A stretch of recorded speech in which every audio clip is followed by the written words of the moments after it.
Matthew here from MiniWarGaming.com. This is going to be a very informal video. We're going to be doing a playtesting session for Dark Potential. So those of you who have been asking us to actually record our playtesting sessions, this is for you. I have to warn you before we go into it, we're still developing, I think we're on version 0.1.3. Today is Wednesday, April 25th. You laugh at this, the version, but it actually makes sense. Because 0, because it's not released yet. 0.1 because it's the first major rule set, and 0.3 because it's been the third update. All right, so stop your sniffing in the background there. Anyways, Dan is holding the camera. Hi guys. Yeah, sorry about that. Anyway, and he's going to be playtesting with me. We're just going to keep the camera rolling for most of the time, so you're just going to hear us. This will be unedited, so this will be long. If you don't mind watching the whole time, that's great. If you don't want to watch an unedited playtesting session, then we have tons of other videos for you to watch, so go ahead and watch those. And remember, this is alpha rules, like pre-alpha rules, and so there's going to be a lot of it's going to be changed. We're going to be discussing a lot of things here too. Any feedback that you have, I would really appreciate if you use the forum to do it rather than the comments, because, well, there's more discussion on the forum, and it just works out better that way. Feel free to leave comments as well, but if you really want your voice to be heard, go to the forum. I'll put a link below this video to the Dark Potential forums, and talk about any of the mechanics there that you like. So here we go. So sometimes we'll be talking to you guys, most of the time we'll just be talking to each other. So first thing that we're going to do is one of the things that I haven't really liked is the mechanic for suppressive fire. Hey, you got too many guys. There's 5 guys, you cheater. It's 5. You're not supposed to try to cheat with playtesting. 5 guys. Okay, so we're just using 40K and War Machine miniatures right now. I realize it's kind of lame using other people's miniatures to playtest our game, but our miniatures aren't created yet. They're in the process, but I'm not going to wait for the miniatures to be created before I start doing this. So, anyway, and these are both very good games. We like it, especially War Machine. So we're going to start off. We're going to have 2 groups of just regular corporation troopers. Now, for most of you, that's news that we actually have stat lines for all this stuff, because I haven't really released that yet. The stat line for the trooper is not so important, because what we're actually testing here is going to be suppressive fire or suppressing fire, whatever we end up calling it. The mechanic that I had before I didn't really like, and I've had some suggestions on the forum, and I want to try one of those today.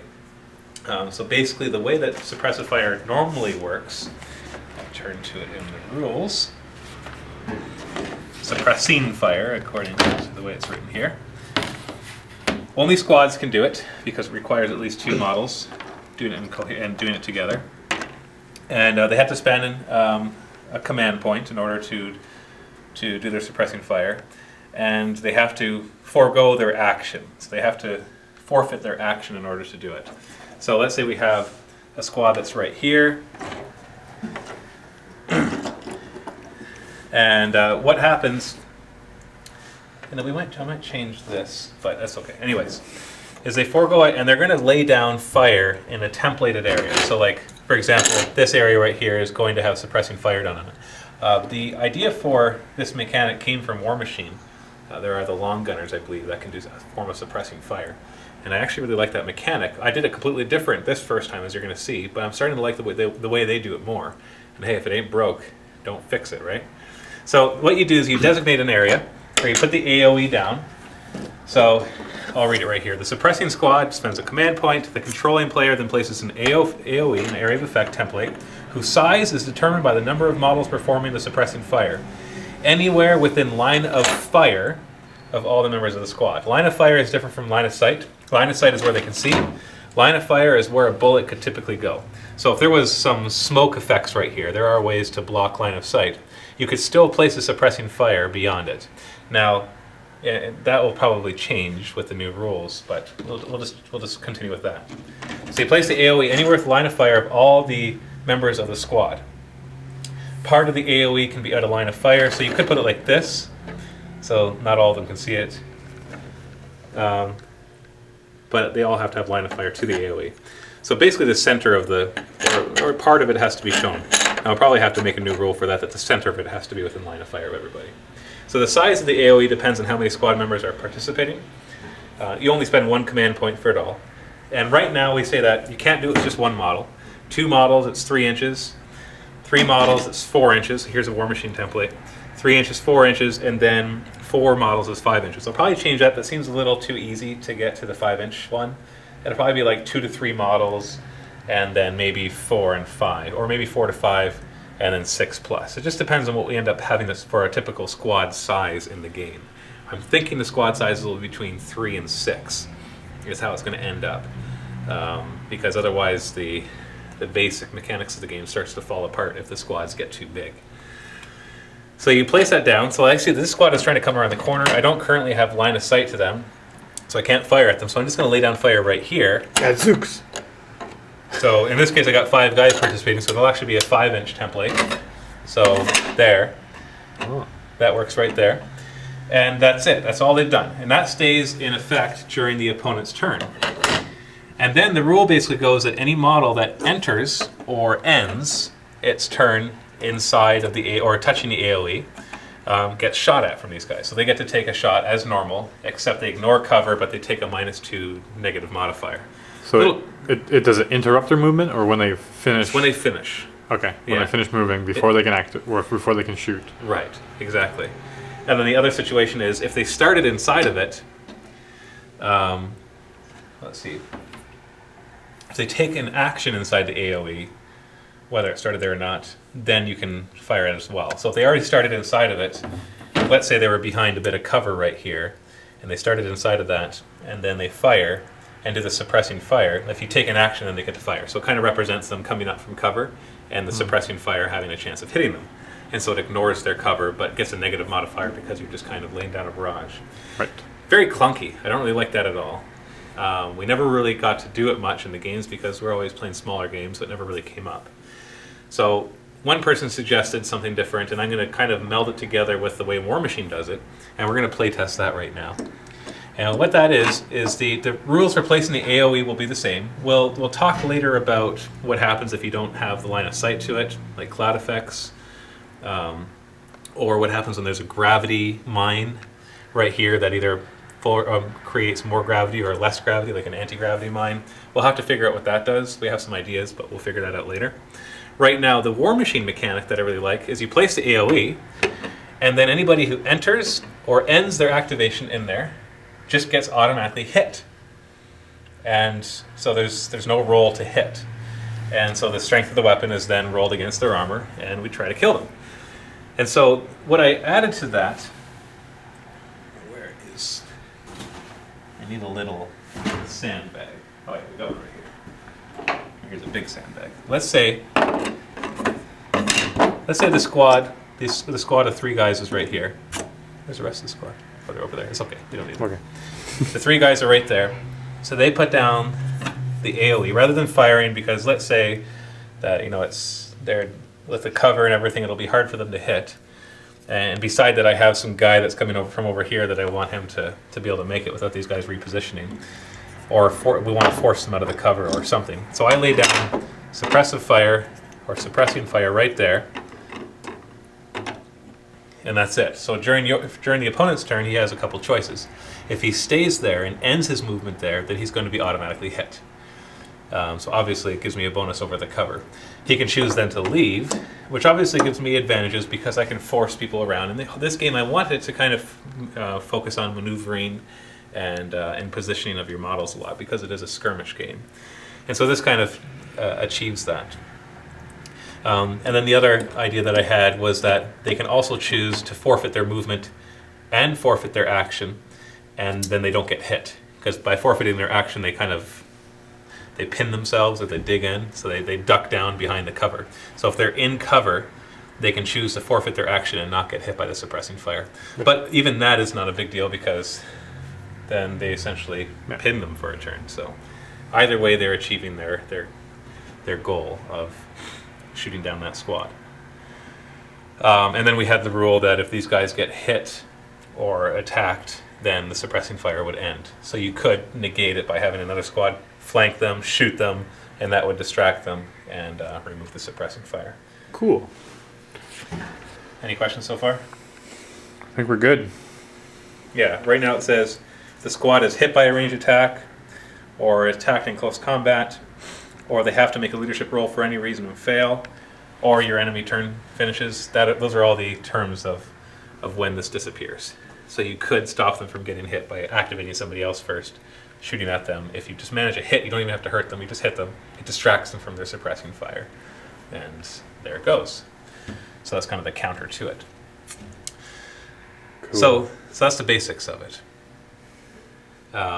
Now, if we're going to do that, then it needs to have a range limit. Because before you could put it as far away as you wanted, as long as it was in line of sight, because this game has infinite range. The way it works is that you have, let's say your weapon says it has a range of 8 inches. That means beyond 8 inches it can still fire, but it starts to get a negative modifier. For every 8 inches beyond that, it takes a -1 modifier to the roll. And so it was no problem being able to put suppressing fire wherever you wanted to, because it's so far away that your opponent can walk into it without worrying about it, because you're going to have such a heavy negative modifier that you're not going to hit them anyway. And so this one will require probably, I'm thinking that the limit will be double their range. How does that sound? So if you have a range of 8, it would be 16 inches. Yeah, because it's close, far enough that you can still do it effectively, but close enough that you just can't abuse like first turn, just make it so you can't go in a certain way that would just completely destroy the beginning of the game. Yeah, exactly. And so then where you can place the AoE, I'm going to say that the center of the template has to be in line of fire of all the models participating. Now what if you have a model that's behind here? Let's say this is the way your squad looks right now. And you moved it and you weren't able to get the one all the way out. What should happen? Maybe it just doesn't count, so it would be the size with only the people who can see the center of the template. Okay, so basically you place it somewhere and the size of it is determined by how many can see the center of it. Right. So you could choose to have less of them participate in it, which obviously is only to your detriment. Because the squad can only shoot once, so. Right. Yeah. Yeah, exactly. Now this could result in this squad hitting models way beyond their normal rate of fire. Because let's say you'd had 15 guys walk through that circle, these guys will hit all 15 of them. Yeah. Whereas normally they wouldn't before. But you'd be dumb to do that. The idea is that they're trying to deny an area, and you have to then somehow stop me from suppressing it, or go a different direction, or take the chance of getting hit if the strength of the weapon is low enough that you're not too worried about it. Right, well, because you automatically get hit. Strength take the chance of getting hurt. That's what I mean, yeah. Chance of getting hurt. So yeah, so we'll say the center has to be within line of fire. The size is determined by how many of them can see the center. So you can really put it wherever you want, but if one guy ends up only being able to see the center, then it doesn't happen. You need at least 2. And we'll keep the size the way it is right now, and we might just adjust that, obviously. Okay, sound good? Sounds good.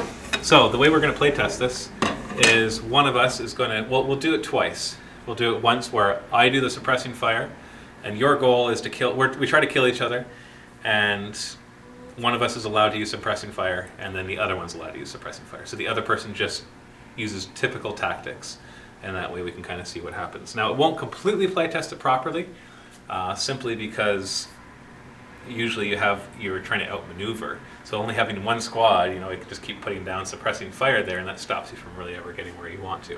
But you can also go over terrain and everything else like that. So we'll just kind of see what happens. So I'm going to put up a few more of these sandbags because I realize we need some of that kind of terrain in here too. And then we'll be back in just 1 minute. Okay, so we've set up. We just having 12-inch deployment zones. Nothing too special here. My guys are all over here, and his are over there. So we're starting off that I'm the one that does suppressing fire. I'll take first turn, and then we'll switch it. He'll take first turn and being able to have suppressing fire as well. And I'm not allowed to do anything except suppressing fire. Well, no, I won't say that. I'll say I can still do regular fire as well, because there might be a situation where you're out in the open. Right. Doing suppressing fire would be done. But the idea here is for me to do it as much as I can. Okay, so these guys are going to go. They're just going to do double movement. Their movement is 6 inches. It gets slowed down by 1 inch when they go over one of these. So they'll have 11 inches total. So I want to find a good firing lane, one that you'll have a hard time attacking me in. We can measure anything right now. So I just want to see, because I'll have a 16-inch. Yeah. So I'm going to, it's going to move like this. One here, one here, one here, one here, and then one here. So that was a double movement, because I had to go more than 5 inches. So there will be no suppressing fire, which I don't think matters this turn anyways, because you wouldn't really get into it. Okay, so let's switch over to your turn. All right. So how are you going to approach this? I'm gonna try to come up through this lane right here and try to hunker down behind these sandbags because normally that would be really good. All right, go for it. So if we got 12-inch deployment, they would start right here. That's your deployment right there. Right, it's deployment, and so they can move 5. Yeah, normally They can move 6. They can move. These guys can move 6. Yeah, okay. because if you, it's when I went over the sandbag. That Oh, right, lowered right. it down to 5. So I would make a double movement and get all my guys Into cover. into cover because assuming that there wasn't suppressing fire, this would be a great option to do. Okay. Because I would get 3+ cover. Yeah, it's hard cover, so we'll say it's a -3 cover bonus. Right. As opposed to like trees and stuff, which is just -2. And then your really light stuff is -1. Yes. Okay, I'll go next.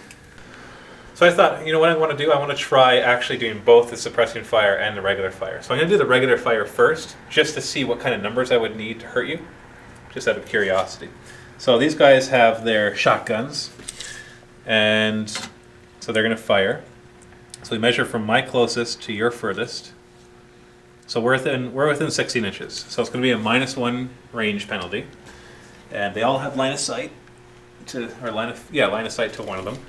And so all 5 of them can fire. And my skill is 11. So I add the 5 squad bonus, which becomes 16, -1 for the range, which is 15, -3 for your cover, which is 12, and then your defense is 4, so that 12 becomes 8. Okay, so I have to roll 8 or less on 2 dice, with the margin of success being how many hits I get. So it's not too bad. All right. So right here, so I get 1 direct hit. Now we both have command point. I guess we haven't been. We need to put those on there as well. And we're not going to use the command points to change the defense this game. I have a different idea for that as well. Okay.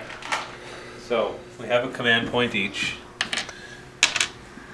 So right now we can only just use it to re-roll ourselves. Reroll and modify your own rolls. Right. So that's something we're playtesting as well. We did it last time. Is the command points can only affect your own rolls, not your opponent's. But we'll talk more about that later when we get to the full playtest. Okay, so that's a single hit. So I could go for a risky reroll and see if I can get more hits, or I could just take that hit at -1 strength because it was directly on. The strength of the gun is 5 against your armor of 2, so it'd be 3 or less. So it'd become 2 or less. So to roll 2 or less to kill. Okay, and I could use a command point to re-roll that. So I killed 1. So Okay. situation 1, it seems not too hard to kill 1. And that was using the command point, which I'll also use to suppress. So it kind of is good to see that command point get used. So likely kill 1, maybe 2 guys. So option B, I'm going to use the command point to put down suppressing fire. The AoE has to be completely within 16 inches. So what do we say? Do we say the center has to be completely within 16, or the entire AoE? What do you think? It's really arbitrary. We can pick either of them. That becomes the rule, right? Maybe in War Machine, it's the entire AoE has to be within. All right, that seems to make sense. So the guy the furthest back will measure 16 inches. And so then he'll place the AoE. So your plan is just to hunker down behind this cover anyway, right? Right. Okay. So we'll say it hits 2 of them. All right, so it's touching 2 of them. So this turn it doesn't do anything because I'm just putting down the suppressing fire. Now it's in your turn that we'll see what happens. Okay, so let's switch. Okay, so it's your turn. So 2 of them are being touched by the suppressing fire. So how would you want to react? What do you think would be the best way to react? Because those 2 will automatically get hit with strength 5 versus your armor of 2, so it'd be 3 or less. So it's basically one of them would die. If I stood If still, you stood still. one of them would die. But then I get to shoot. Now You could move and still shoot though. right, so if I just moved back an inch out of suppressing the suppressing fire, Yes. I could still have basic same amount. But then In this case, it doesn't look like it'll be too much of a disadvantage to you that I used it. no. Especially because actually that's actually not very far at all now that we measured it. Yeah. Now my guys will still get cover because half of them are in cover. So So it'll be the same, So- pretty much the same numbers that I got against you. So if I shoot it, yeah, same numbers. Although it'll push you back a little further. So theoretically, you'll be outside of the 16-inch range because you have to measure from your closest to my farthest. So we'll give me an extra -1 modifier to you if you decide to leave. That is true. So there's that at least. So you'll be 7 or less to hit me. So it's worse. But at the same time, if you hadn't have put that suppressive fire, I would have killed one of your guys. you could have killed one of my guys, but So then what- I could have maybe jumped over and maybe got within 8 inches. No, probably not, because you No, have to eh? measure to the farthest guy. Oh, I have to. Oh, so never mind. So either way, you would have been at the same roll to hurt me. You know what else Yeah. doesn't make sense, now that I'm thinking about it? Is I said that one way to stop the suppressing fire is to hit the squad that's doing it. But if you fire at me before the end of your activation, you're going to hit me. It's going to end the suppressing fire, I don't get hit. and then you don't get hit at all. Well, that's broken. So it means, like, so even if I was, let's say I was over here, out of your line of sight, and then I put the suppressing fire right here,